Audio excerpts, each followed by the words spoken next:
Mr. Toastmaster, fellow Toastmasters, and wow, it's good to see you people back again, our guests. It's always exciting to see the smiles that you bring to our meeting. And when I was thinking of this speech today, of the power of the smile, I was thinking in this meeting, we have such an abundance of smiles. When I was thinking of it in advance. Navi, I was thinking of your smile, and I've missed your smile. And I was thinking of Jan Ireland's smile. And then we get our guests with incredible smiles. But have you ever thought of the power of the smile for presentations?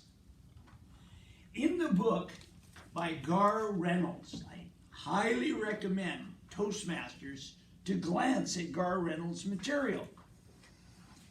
It's called The Naked Presenter. No, it's not presenter being naked. That would be too funny, wouldn't it, Ray? Yes. It's the delivering powerful presentations with or without slides. And this is a quote from Gar Reynolds. For most presentation topics, a sincere smile can go a long way to helping engage the audience. A sincere smile can go a long way to engaging the audience. A smile is infectious, but it can't be faked or forced. How do you have a smile that's not fake, not forced? It's genuine. I didn't realize there's two kinds of smiles. There's the Pan American smile, which is just move your lips a little bit, the Pan American smile. I've been thinking about this and wondering, Sean, you have the Duquesne smile. And that's very important. I was looking around. And that's when you actually have the eyes get involved. Isn't that interesting? So when you think of the power of the smile, it's not just the greeter at the hotel that greets you with a little fake smile. You radiate the smile. Show that you're happy to be there and enthusiastic about whatever it is you're going to present. One of my clients, Luke McMasters, is a singer, songwriter, producer, director. And I read this quote to him a few weeks ago about the power of the smile. He said, Vic, he said, I was just on tour with Jim Brinkman, and they've been saying I could smile a bit more. I said, well, you're pretty good at the smile. I wasn't suggesting he was poor at the smile. I was only saying it's something to think about. He said, it's funny you should bring it up because it's already been pointed out to me how important it would be to smile more. He sent me an in-studio production, a new song. Oh, he's a brilliant singer. You should look him up, Luke McMasters. You write that down, Luke McMasters? I want an abundance of checks on Luke McMasters after letting you know who it is. And I said, I noticed at your in-house production, your bass player was very somber. He said, yeah, those bass players think they're cool cats and they're not going to show any emotion. I went, well, okay, I mean, what do I know about music? I mean, I just made the observation.